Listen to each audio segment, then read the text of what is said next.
going back to being the politician analogy, which I think is just brilliant, so many filmmakers sometimes seem like they get a little nervous being in front of the crowd, whereas the actors love it. And I know there will be people in groups, you know, if you ever watch like the Jerry Springer show or whatever, they love to test that person in the hot seat and they like to kind of see the reaction.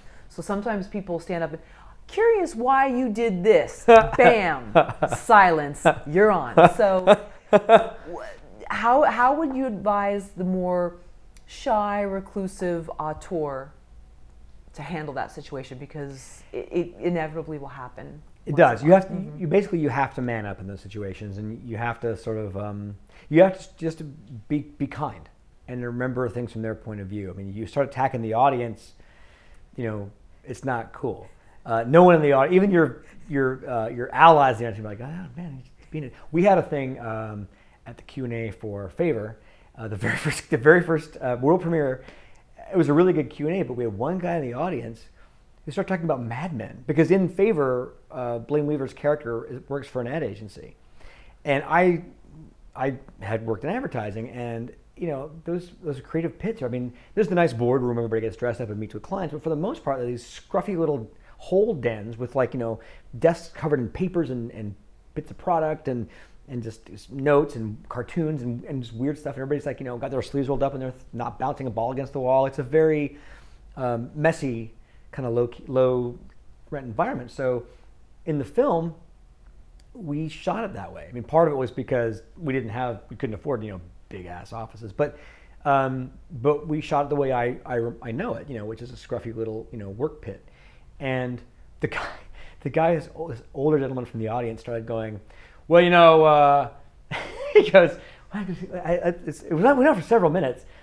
He goes, you know, seeing this low-rent, scuzzy ad agency in this film makes me wonder why you chose to do that, because most of us are used to seeing what ad agencies look like on AMC's Mad Men, new season of which is debuting in June 5th or something like that. He goes, you know, those rooms are pristine. I'm just seeing these scuzzy, scumbag, Skid Row looking.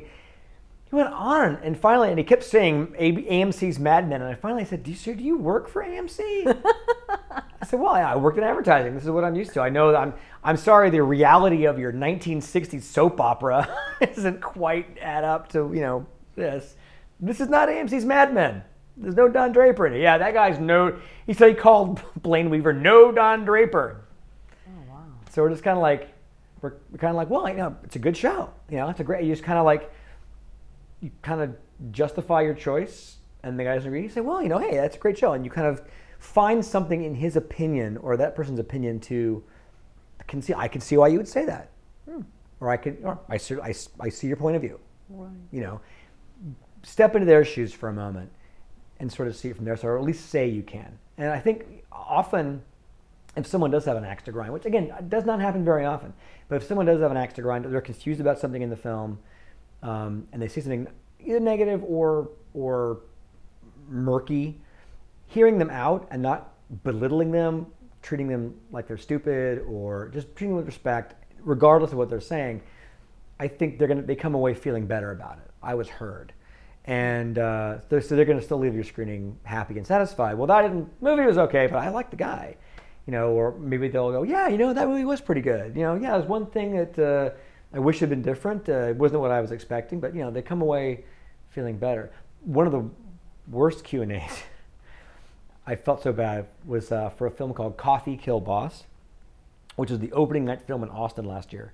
And I know a couple of the cast members, and the movie's not confusing at all. It's a comedy, and it's not confusing what happens in the film. And I don't know why this happened, but at the Q&A, someone in the audience said, so who was the killer?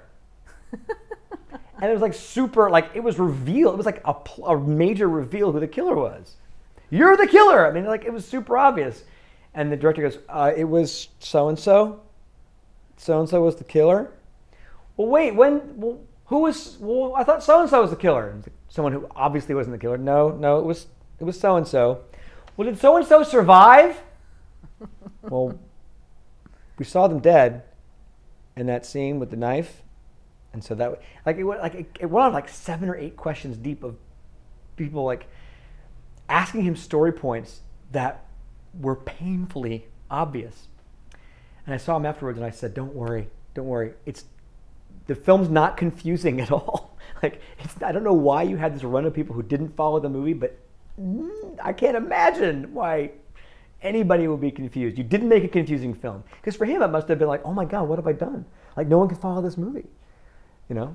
Well, sometimes there's public contrarians that like to kind of be the one that stands up, yes. Whether it's in a classroom or a work. They love to, and I think the way to diffuse those people is agree with everything they're saying, because that actually diffuses a little bit their whole purpose. I mean, I think you shouldn't keep in mind you are in front of an audience when this is happening. It's not like a one-to-one. If they come up to you afterwards, you should still be respectful. But when you're in front of a lot of other people, you do have to. I mean, it's Obama at a town hall meeting. You got to take down right.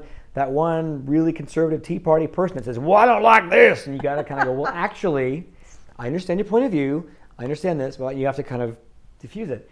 But what I find often happens, almost always happens, is again, your Q&A is your barometer of how the audience has reacted. So if you lose most people for your Q&A, and there's no reason to, like it's not like your screening's running late or there's something else happening that they have to get to, normally if you lose most of your audience, it's because they didn't like the film.